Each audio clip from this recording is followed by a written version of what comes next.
America चाहता है कि सभी लोग एनपीटी को साइन करें और आज से नहीं चाहता है, 50 साल से चाह रहा है। इंडिया ने इसको साइन नहीं किया था। शुरू में हमने मना कर दिया था। हमने तो कहा था हम तो नॉन अलाइंड है, ना हम इधर के हैं ना हम उधर के हैं, हम तो अपने हिसाब से चलेंगे। तो हमने नहीं साइन किया था और हमने पोखरान 1 किया था 74 में आई थिंक जी। तो India is a non signatory और उसके बाद we are the only non signatory जो ट्रेड भी कर रहा है न्यूक्लियर में 1 to 3 हाइट पैक्ट। तो हमें स्पेशल प्रिविलेज मिली।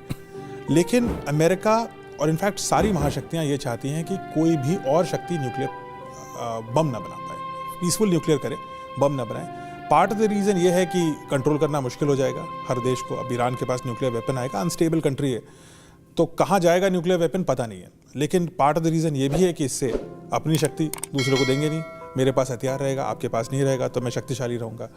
तो पार्ट ऑफ द रीज़न ये भी है। अब एक चीज़ और दिखाते हैं, ये जो पूरा प्रकरण हुआ वो ये कि कितना इंपॉर्टेंट था भारत को न्यूक्लियर अपना जो आर्म प्रोग्राम था उसको सीक्रेट रखना। ईरान सीक्रेट नहीं रख पाया, यही तो हुआ। ईरान तो रोज सोशल मीडिया पर अनाउंसमेंट कर रहा था। हाँ, अनाउंसमेंट कर रहा था। नहीं, ईरान के अंदर ऐसे सेल्स थे जो उनकी गवर्नमेंट के खिलाफ काम कर रहे थे, जिन्होंने इजराइल को ये इन्फॉर्म कर दिया था। और आज से नहीं, 2002-3 की बात है, तब से शुरू कर दिया था। ये ईरान का प्रोग्राम उतना पुराना है जी, 20 साल लगे, लेकिन हर बार कुछ ना कुछ, किसी को मार दिया, कुछ तोड़ दिया, ये चलता रहता था। लेकिन India was able to maintain secrecy.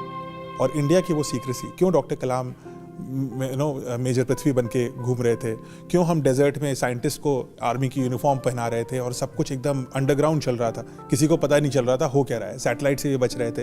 वो इम्पोर्टेंट इसलिए था क्योंकि जो ईरान को रोकने के लिए पूरी दुनिया और अमेरिका की शक्तियाँ लग गई, वो शक्तियाँ हमारे पीछे भी लगती लगी थी उस वक्त, बिल्कुल लगी थी हमारे पीछे। लेकिन उनको एग्जैक्टली पता नहीं था कि क्या हो रहा है। शक था, शक के दायरे में तो हम डेफिनेटली थे।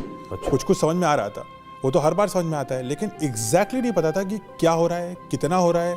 और फिर थर्मोन्यूक्लियर हो रहा है, यानी हाइड्रोजन बॉम्ब भी हो रहा है। इसका तो किसी ने सोचा भी नहीं था कि इंडिया इतना केपेबल बनेगा।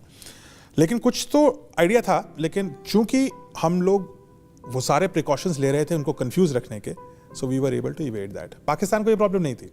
जैसे इंडिया ने टेस्ट किया, Pakistan got it from China and China का उन्होंने टेस्ट किया। अमेरिका ने पाकिस्तान पर कोई दबाव नहीं बनाया? अमेरिका ने पाकिस्तान पर दबाव बनाया था। नवाज शरीफ को इनफैक्ट बिल क्लिंटन ने ऑफर किए थे, आई थिंक $4 बिलियन की एड, अगर वो चाइनीज इंपोर्टेड न्यूक्लियर वेपन्स को डिटोनेट करके पाकिस्तान का अपना बता करके ना करें। अच्छा। लेकिन नवाज शरीफ के रेलवे मिनिस्टर ने उस समय बोला था कि नवाज शरीफ चाहते थे कि पैसे ले लें, बम छोड़ दें, लेकिन उनकी मिलिट्री ने नहीं माना ये बात।